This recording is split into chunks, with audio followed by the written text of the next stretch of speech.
The movie opens in the subway, where our protagonist, Andreas, stands on the platform near the tracks. Behind him, a young couple engages in a passionate yet unsettlingly lifeless kiss. Their kiss looks more like an act of cannibalism than affection, with each person almost devouring the other, devoid of real emotion. Unable to tolerate the hollow passion he's witnessing, Andreas decides it's his stop, and in a symbolic act of despair, he jumps under the oncoming train. In a swift transition, we're transported to a desolate wasteland, a barren landscape of cracked, scorched earth. At its center is a lonely gas station, a scene so bleak it could make a Fallout setting look cheerful. Are you okay?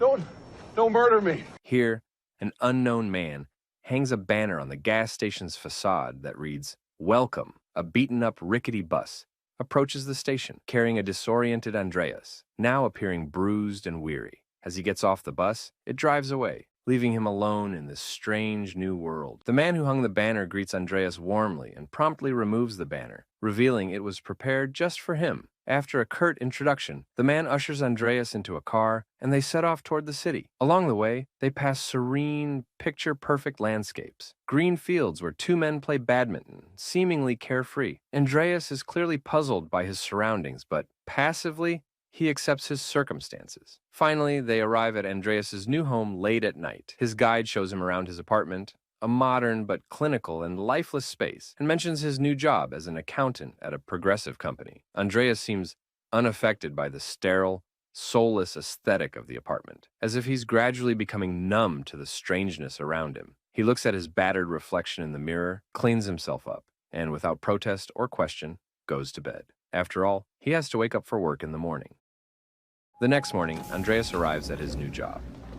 In the lobby, he's greeted by his boss, an overly friendly man who ushers him through the office with enthusiasm, introducing Andreas to his colleagues along the way. They, too, are excessively friendly, though in a way that feels more forced than genuine. Eventually, Andreas settles into his role as an accountant. His boss hands him some cash for his first day, and Andreas begins his duties without question. At lunchtime, Andreas takes a break and ventures out into the city to explore. The streets are pristine, filled with well-dressed people who all look just a bit too perfect, clean, neat, and orderly. But to Andreas, everything feels strangely lifeless, as if the color and flavor have been drained from this world. He buys an ice cream cone and sits on a bench to observe his surroundings. Then he notices something peculiar. A man hanging lifelessly on a fence. Perhaps someone from Deadpool's crew who found himself in the wrong movie.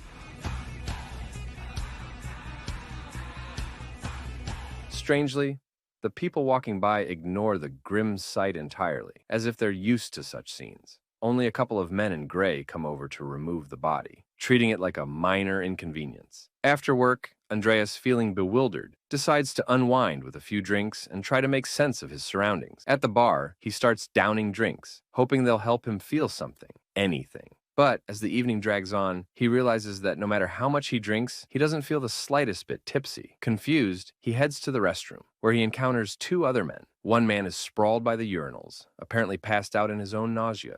The other man stands in a stall with only his white shoes visible. Andreas mentions that he isn't getting drunk, no matter how much he drinks. The man by the urinals mutters something about how there's nothing wrong with the alcohol. But the man in the stall joins the conversation and sympathizes with Andreas. He says he's already spent his whole paycheck on drinks, yet he remains sober. Everything, he complains, is tasteless. The alcohol, women, food, even burgers. He clarifies that he isn't being picky. Everything truly feels lifeless. Intrigued, Andreas decides to follow the man from the restroom to his home. He watches from outside as the man goes inside, noticing a faint light shining from a basement window. From within, Andreas hears the faint sound of music. A rare glimpse of something with actual character. Andreas lingers, listening for a moment, before eventually returning home. Later, as he tries to enjoy dinner, he realizes the food tastes just as the man in the restroom described. Completely bland, devoid of flavor or aroma. Everything about this world feels sterile, colorless, and hollow. On his second day at work, Andreas continues his dull tasks, slicing paper and shuffling documents, feeling even more weighed down by the emotionless world around him. Desperate to feel something, anything, he impulsively places his finger under the paper cutter and slices it off. Blood starts dripping, but his coworkers respond with the same blank indifference, as if his injury were a minor inconvenience rather than a shocking event. As Andreas bleeds, he waves them away in frustration before eventually losing consciousness from the shock. When he regains consciousness, he finds himself in a car, his hand wrapped in a bandage. He realizes he's being driven home by a couple of grim-faced men in gray, who look at him with silent judgment, their expressions more disapproving than concerned. Once home, Andreas removes the bandage, only to find that his finger is completely regenerated. But I appreciate the gesture.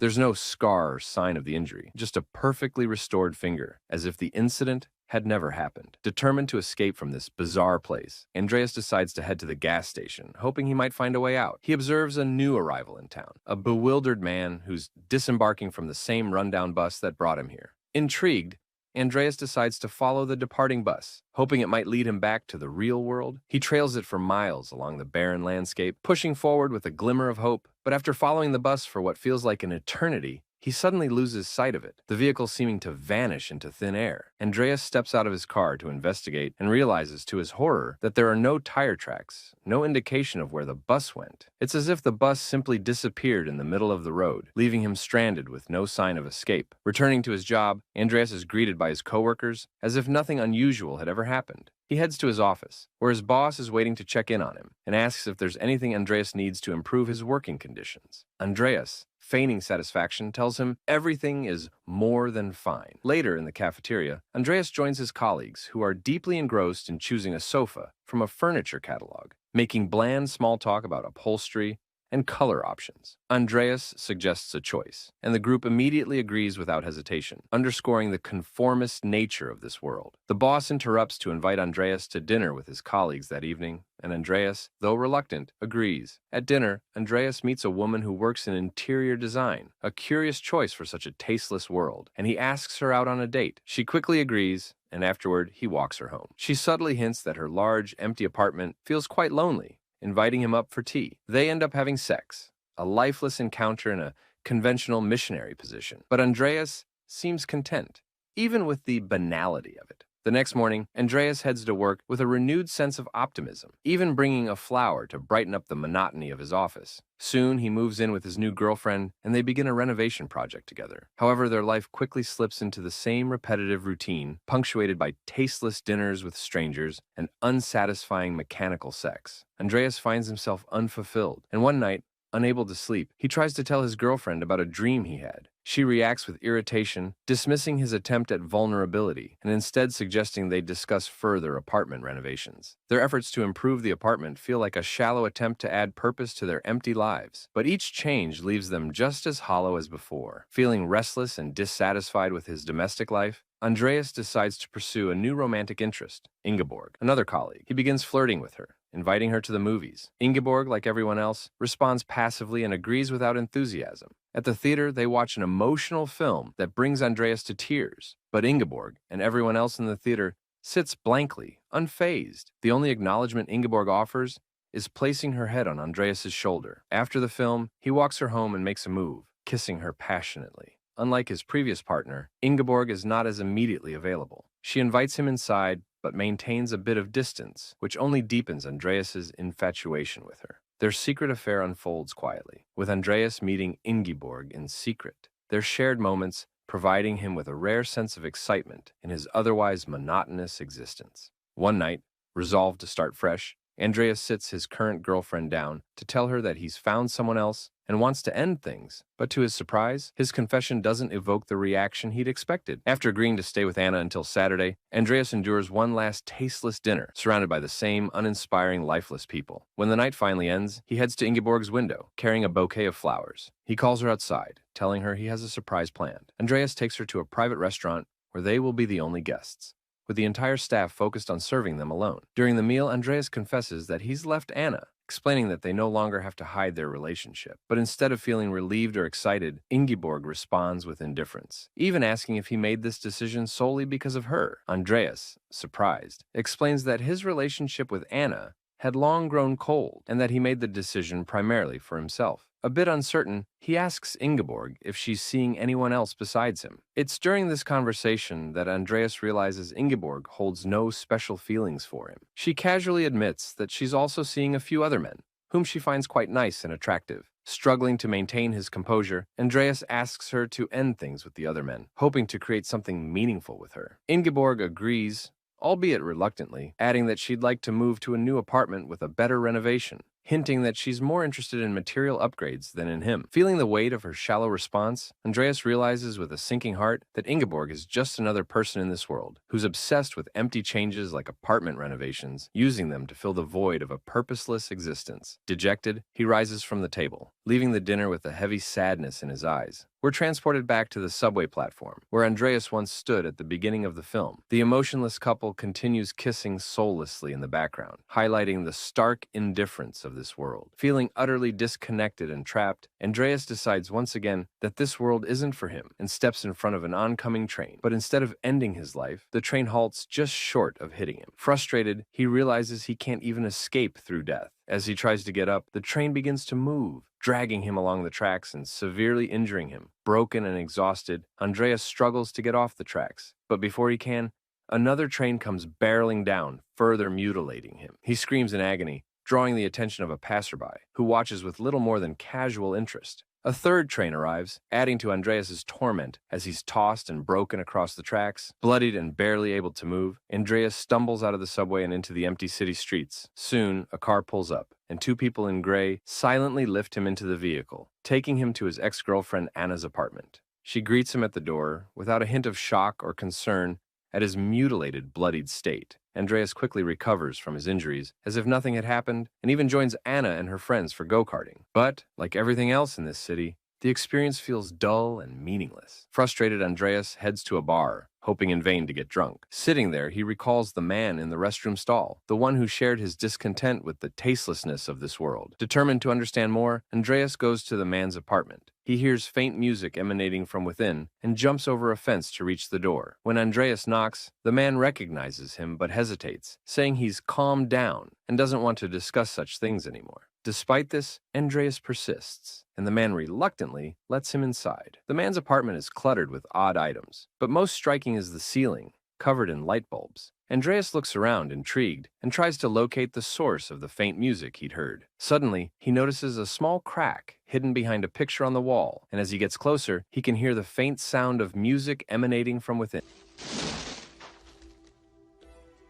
When Andreas questions him, the man nervously asks Andreas not to tell anyone. They share a silent understanding, and Andreas leaves, but the discovery lingers in his mind. The next day at work, Andreas's boss stops by again, asking if there's anything Andreas would like to improve. For the first time, Andreas opens up, expressing that he would like to see children in this world. He hasn't encountered a single one since he arrived. Uncomfortable with the question, the boss quickly leaves, ignoring Andreas's inquiry. This.